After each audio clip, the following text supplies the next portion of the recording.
liberty is not cheap, and liberty is not cheap to keep if you get it. We're studying church history, and we studied last time. We've had a lot of comments on the cost of liberty. Romans the 13th chapter said for mankind to be subject under government because they're ordained by God.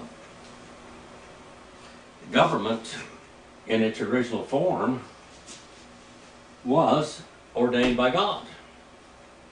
A government, to be legitimate, is supposed to protect the people from the perpetrators, the good people from the bad people, to either execute the bad people or penalize them so much that they don't want to do it again.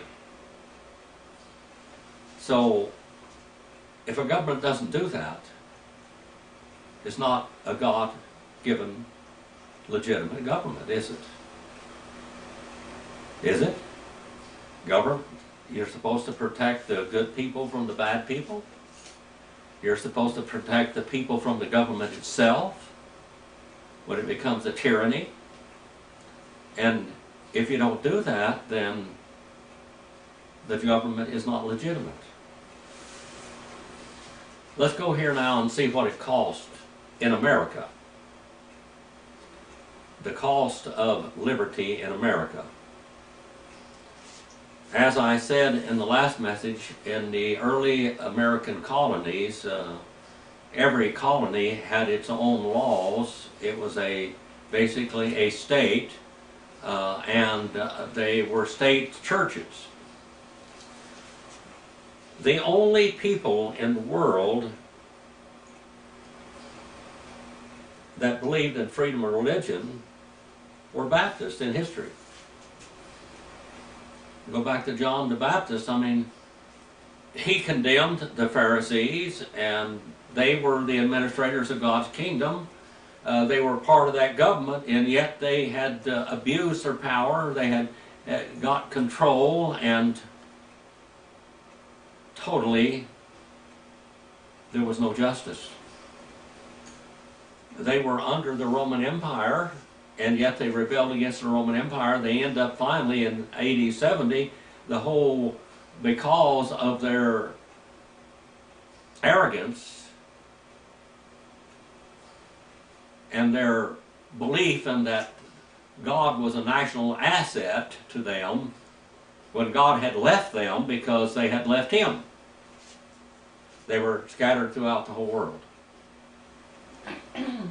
Baptist, all early churches were Baptist churches in belief and practice.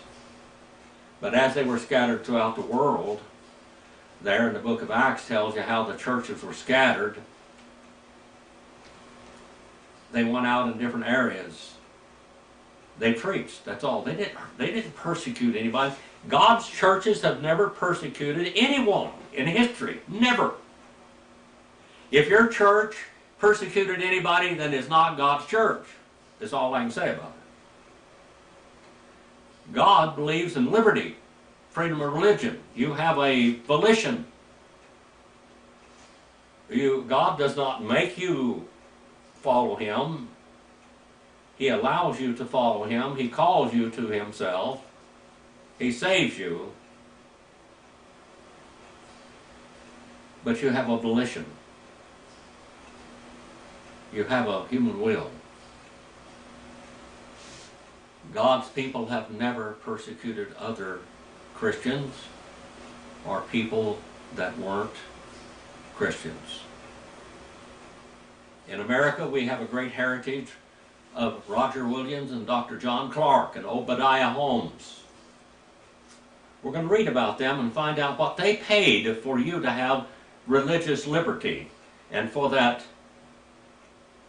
little, what we might call, Bill of Rights added on to the Constitution, the freedom of religion. What it cost them. The very powerful parties in America were the Congregational Church and the Puritans. and both of them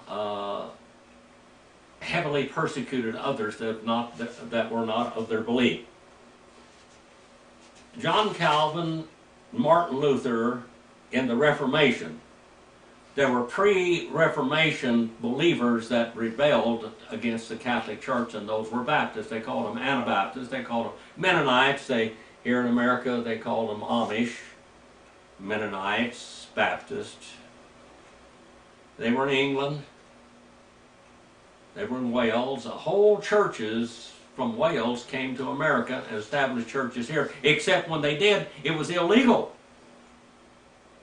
in the church states here. John Calvin never understood anything that except church and state, married. They enforced what we might call morality. Now, a human government must enforce morality. We don't steal from one another. We don't kill one another. We don't take their property, such as that. That's basically civil law. But in early America, if you didn't go to the state church, they would come to your house and arrest you. If you didn't baptize your children when they were born, they would arrest you. You didn't have freedom of religion. What did it cost these people for you to enjoy freedom of religion? The Baptists basically didn't start wars against other people. But in the American Revolution, finally, the Baptists had to take a stand. By that time, they had gained some populace in America. And the Baptist pastors from one part of the land to the other decided to make a covenant, a contract with each other, and drew their knives out and they let blood out into a basin. And they baptized their swords and they said, we shall not sheath those swords until we have religious freedom in America. And the first thing they did, they had to break away from the English rule. Let's go on now and look at some of the things that were happening here in early America. Here is a man by the name of Winthrop, Governor Winthrop. Winthrop said, these things were all adjudged by the magistrate and ministers who were desired to be present, to be erroneous and very dangerous, and calling of him to office at the time was judged a great contempt of authority. In other words, no Baptist, no Anabaptist could have any authority over anything. They couldn't be elected as any official, nor could they be a minister in any church. A Baptist church was an outlaw church. We'll go on to see.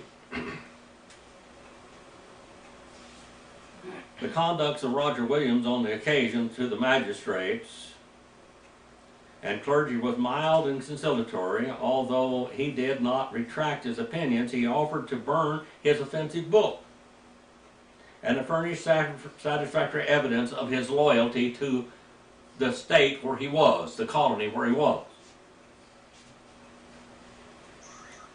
He was sentenced to banishment, by the way, which was death, except he went out. He did campaign for Native American rights, American Indian rights. He said, we came to this country, and this country just wasn't just absolutely, all of a sudden we're over here and we are owners of it. We have to treaty with these people and pay them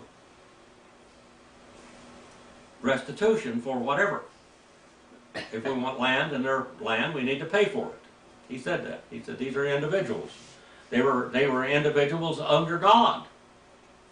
They had rights also. They had liberty, a certain amount of liberty also.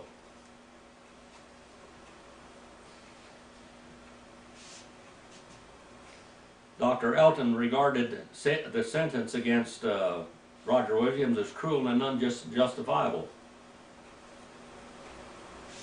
The people in Salem, Massachusetts were steadfast in their allegiance to him. They adhered to him long and unfailingly because he preached the Word of God, the truth.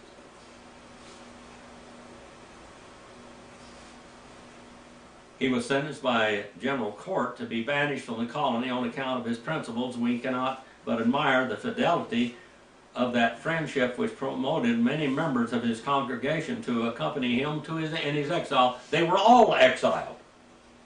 But he went out there and lived among the heathens, the Indians, whom he had defended.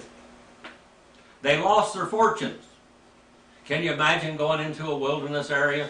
Maryland, can you imagine coming into this Fish Lake Valley and building the home that we have and everything else? And then because of our religious freedoms and our religious ideas, that all of our land was confiscated and we were cast out and to live up there in Trail Canyon or something.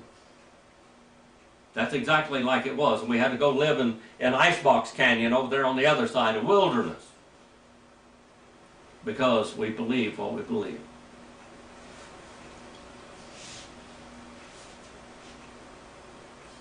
Williams wasn't banished because of his political freedom, ideas and opinions, but because of his religious.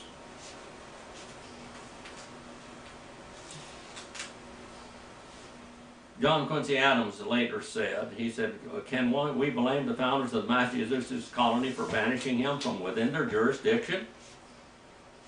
In the annals of religious persecution, there can be found a martyr more gently dealt with by those whom he began the war of intolerance.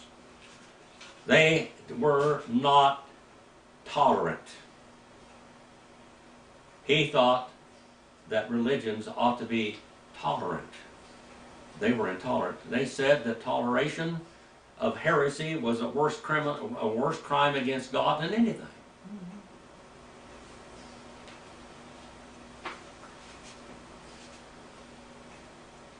One writer says the trouble with the historical writers who have taken upon themselves the defense of the founders of Massachusetts is that they have tried to sophisticate away the facts. In Spain, it was the dungeon, the rack, the faggot, the thumb screws, the Iron Maiden, where you were put in this cage where there were spikes in every direction. You couldn't sit down, you couldn't stand up, you couldn't lean against the wall. You were there until you died of exhaustion before you were impaled by these spikes in this terrible device. In Massachusetts, it was banishment. Banishment was death. It was the whip and it was the giblet. In neither case can the records be obliterated between them. It is only a question of degree, that one may be in color a dark drab, while the other is unmistakably jetty black. The difficulty is with those who, expediting with great force of language on the sooty aspect of the one turn and twist the other to the light, and then solemnly asseverate its resemblance to driven snow. What they do was wonderful. No matter how black the deeds were, it was wonderful like driven snow. They had an excuse for it. Williams was popular in Salem, Massachusetts because he preached the Word. He preached the Word from the Word. He didn't preach the Word from a liturgy. He preached the Word from the Bible, as we do in most of our classes. We're studying church history right now. In Salem, Massachusetts, every person loved Mr. Williams. He had no personal enemies under any pretense. All valued his friendship. Kind treatment could win him, but opposition could not conquer him. He was not afraid to stand alone for truth and against the world. And he always had address enough with his firmness never to be forsaken by the friends he had ever gained. He had always, with a sort of tenderness of conscience, and feared every offense against him a moral truth. He breathed the purest devotion. He was ready in thoughts and words, and defied all his vaunting adversaries to public dispute. Debate with me publicly. Let the people decide. In a totalitarian government, you have no voice. You can't say what was done is wrong. You don't have a voice. He had a familiar imagery of style which suited his times, and he indulged even in the titles of his controversial papers to wit upon names, especially upon the Quakers. He knew men better than he did civil government.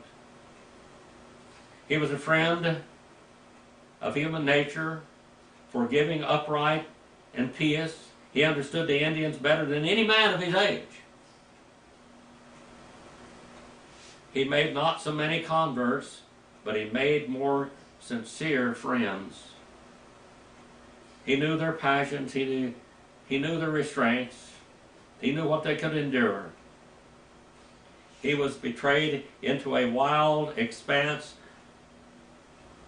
projects respecting them.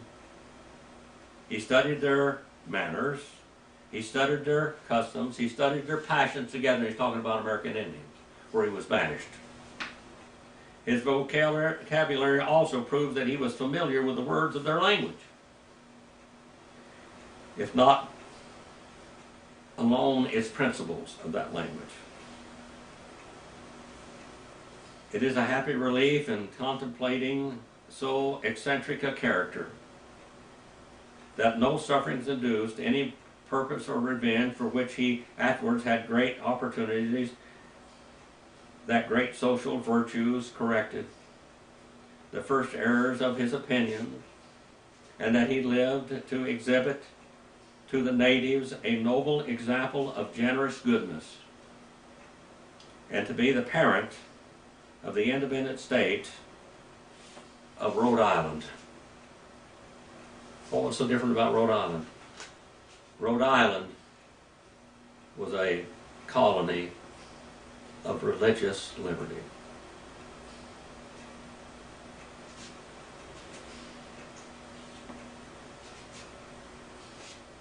A man by the name of General Court pronounced the sentence of banishment upon Roger Williams in October of 1635. That's just in the beginning of winter ending.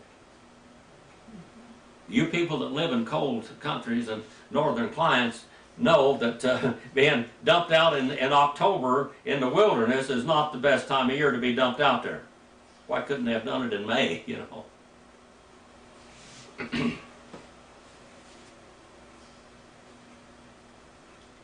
They could not reduce him from any of his errors. He did not believe in child baptism. He didn't believe in forced worship. He said, when you force a man to worship, how do you know whether he's doing it from his heart, going to God, or just doing because he has to?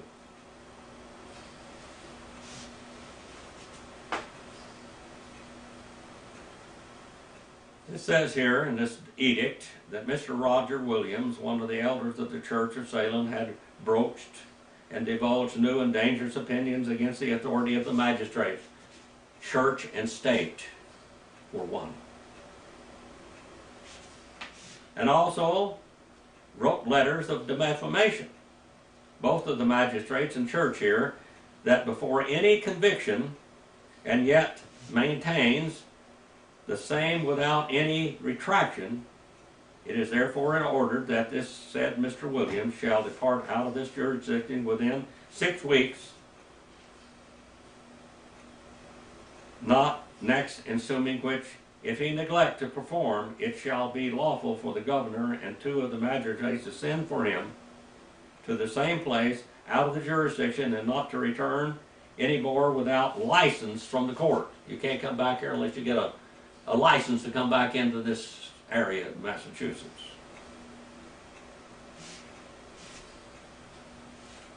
In March the 31st, 1676, 31 years afterwards, this order of banishment was revoked because of his exemplary character.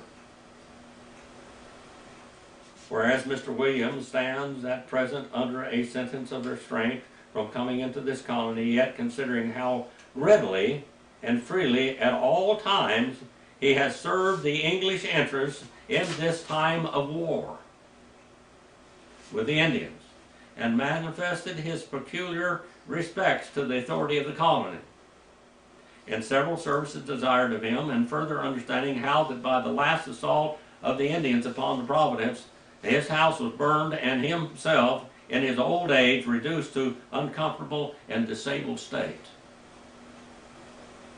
Out of compassion to him, in this condition, the council does order and declare that if the said Mr. Williams shall see cause and desire, it shall have liberty to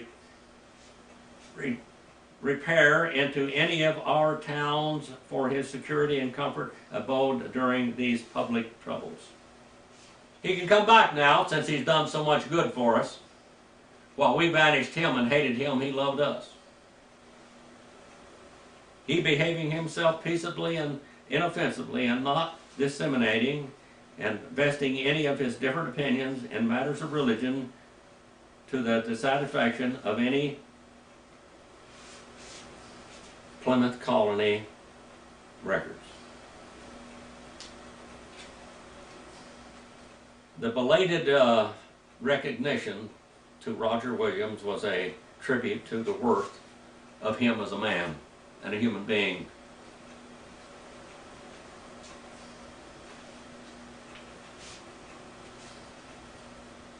Williams said one time, God was pleased to give me a painful, patient spirit to lodge with them in their filthy, smoking holes, even while I lived in Plymouth and Salem, to gain their tongue, their language. And to these barbarians, the Holy Spirit knows some pains I took uprightly in the mainland and in the islands of New England to dig into the barbarous, rocky speech and to speak something of God into their souls. He tried to teach them about God.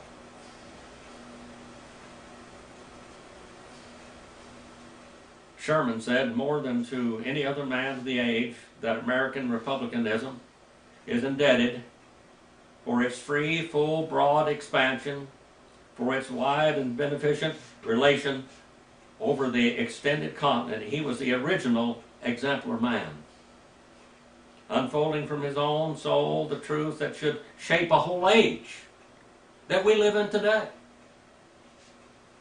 We lived in today, in our past, that is. That should rule a whole generation of men, leaving their lengthened traces along the strata of all history.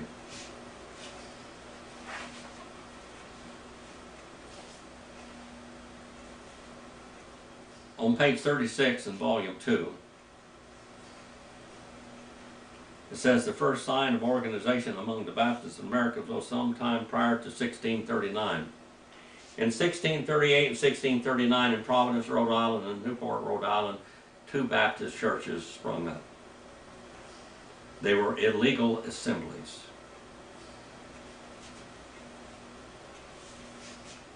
There had been a lot of preaching over this country before that time.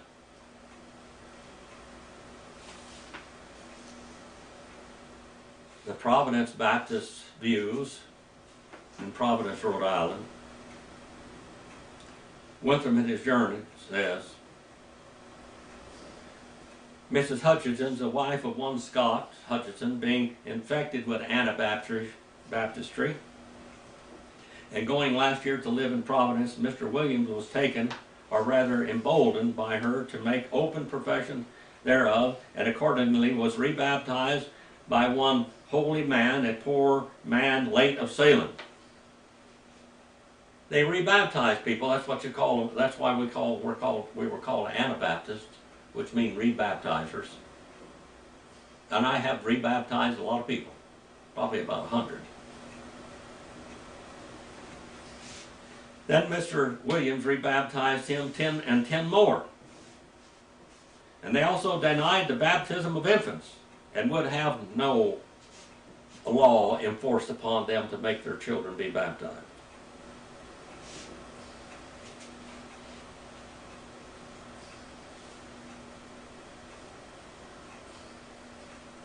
He said that men's, women, and children were, and wives were daring to go to all religious meetings, though never so often upon the weekdays.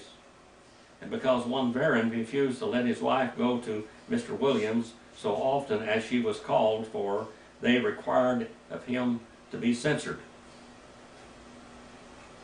And censored he was by his fellow townsmen at the conclusion of a spirited debate on liberty of conscience versus the scriptural injunction to obey their husbands. The general sense of the community seemed that it was, to say the least, it was very inexpedient to restrain their wives. It says that Joshua Varon, in question, did not enjoy an unqualified reputation for discretion and piety. He's a young man, boisterous and desperate, who refused to hear the word with us, and his treatment of his wife was such that she went into danger every time she went into her home. This turbulent pioneer shortly withdrew from the Providence plantation and returned to Salem, clamoring for justice. This man perverted my wife's thinking. Go get him. From one colony to another now, they say, go, you try to get this colony to conform to your colony. Always in America, states' rights, in the early America, before the Civil War, states' rights were imperial, just absolutely imperial. It was very important. When Robert E. Lee, when his state, Virginia, seceded from the Union, he went with, even though he did not believe in the Civil War at all, he did not believe that America should be divided, that we should respect each other as colonies and allow the colonies to basically voluntarily commit to a union. Abraham Lincoln did not think that at all. He walked the floor. He was the president and superintendent of West Point. He had trained all the soldiers on the left and the right in America, on the Confederate and on the Union. By the way, back then, the Republicans were the Democrats of today. And the Democrats were the Republicans of today. He went to Salem clamoring for justice. Williams was immersed by Ezekiel Holman, and in turn he baptized Holman and some 10 others, it says. They established that church there. The Baptists at that time believed in that the authority of baptism was in the church, and the church would give authority to others to baptize, and even give authority as an arm of a New Testament church, which we have here in Fish Lake Valley as Discover the Word Missionary Baptist Church. We were sent out by New Hope Missionary Baptist Church of Tehachapi, California, and I was pastor there also. Roger Williams saw that. He believed in what we might call apostolic authority in the churches. Later on, he was very confused, and he broke away from his church and was as a seeker, always seeking, always seeking. But what wasn't known back in those days, that churches were far right. No church administered to another church, by the way. All churches were independent. All Baptist churches were independent, let's put it that way. And they believed that if a baptized member or a member of a Baptist church went out into any area, which Roger Richards had preached in Europe before he came to here, or it was recognized as a minister there, that when he came here, that later on they said he had a right to baptize others and start churches. Baptist lineage isn't always absolutely direct, even though we would like to see that. There's little missing links here and there. But the idea of church authority one church founding another church through history is correct.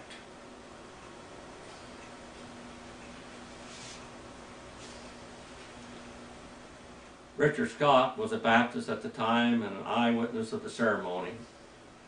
He said, I walked with him in the Baptist way about 3 or 4 months, in which time he broke away from society and declared at large that the reason for it was that their baptism could not be right because it was not administered by an apostle, by an apostolic lineage to a church.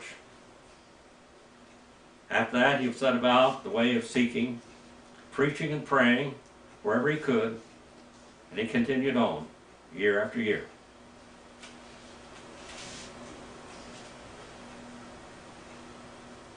It says it was 38 years after this baptism that Scott turned Quaker.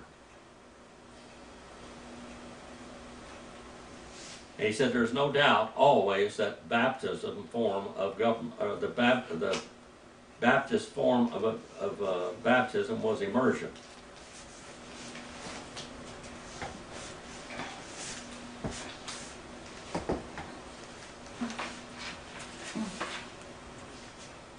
William said in his own little booklet, he said, I can speak uprightly and confidently that I know it to have been easier for myself long ere this to have brought many thousands of these native Indians, yes, the whole country, to a far greater anti-Christian conversion than was ever heard of in America.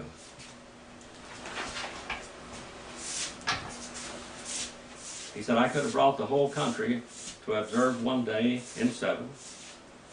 I had to have received a baptism of washing through it were in rivers, in other words by immersion, as the first Christians of the Lord and Jesus himself did. To have come to the stated church meetings, maintained priests and forms of prayer, and the whole form of anti-Christian worship in life and death. He said, I could have done just like all the other communities, religious communities, and I could have forced people to come to church on Sunday. I could have forced people to be baptized by immersion. I could have done all of this, but I didn't. Because he believed in religious liberty.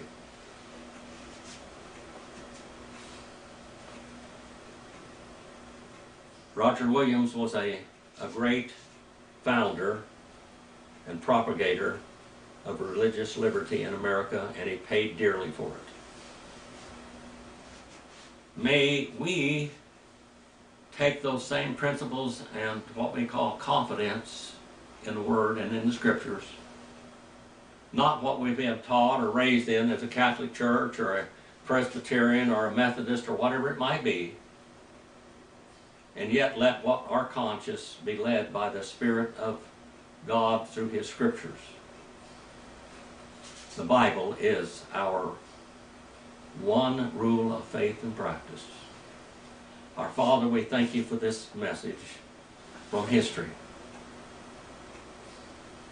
Help us to learn from it. Help us to learn that the liberty that we have today to preach your word didn't come cheap nor free. And Father, please use your word to go out in the world to wake people up, to let them understand what we've got here in this country that is worth holding on to is liberty, freedom of speech, freedom of religion, that is greatly being infringed upon in our time like never before since the Civil War. Father, please forgive me where I failed you. In Jesus' name I